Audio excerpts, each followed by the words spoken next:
ත්‍රිවිධ සත්ත්ව විනාශය කියන්නේ දැන් විනාශ දෙකක් තියෙනවානේ. කල්ප විනාශේ, සත්ත්ව විනාශේ. කල්ප විනාශය කියන්නේ මහා කල්පයකදී කෝටි ලක්ෂයක් සක්වල එකවර විනාශ වීමයි. ඒක ඉතින් ගින්නෙන්, වතුරෙන්, සුළඟින් කියලා ආකාර තුනකින් සිද්ධ වෙනවා. දැන් සත්ත්ව විනාශය කියන්නේ එක කල්පයක් ඇතුළත සිදුවෙන දේවල්. එක කල්පයක් ඇතුළත 20 වාරයක් සත්ත්ව විනාශ වෙනවා. 20 වාරයක්. ඒ කොහොමද දැන් ඔන්න අවුරුදු අසංඛ්‍යයයි ආදි කල්පයේ මිනිස්යන්ට අසංඛ්‍ය ඉඳලා 10ට බහිනවා. 10ට බහැලා ඒ කාලේ වෙනකොට සත්‍යයන්ගේ දේශයේ උත්සන්න නම් මුරුග සංවර්ෂාවගෙන වැස්සක් වැහැලා අවියාවද වලින් කපා කොටාගෙන වෙනසෙනවා. ඔන්න පළවෙනි සත්ත්ව විනාශය. අයමත් කුසල් කිරීම නිසා අසංඛ්‍ය දක්වා ගිහින් ආයෙත් බහිනවා. 10ට බහිනවා.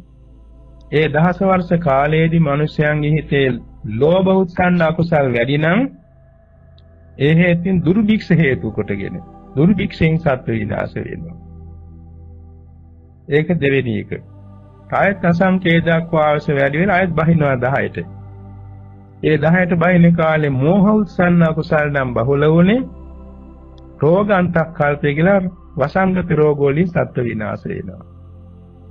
එතකොට අර අවියාවද වලින් කපා කොටාගෙන වෙනසෙන ඇත්ත කෙලීම නරක ආදීට යනවා. දුර්භික්ෂයෙන් වෙනසෙන ඇත්ත බොහෝ සෙයින් පෙරේත අපාය උපදිනවා.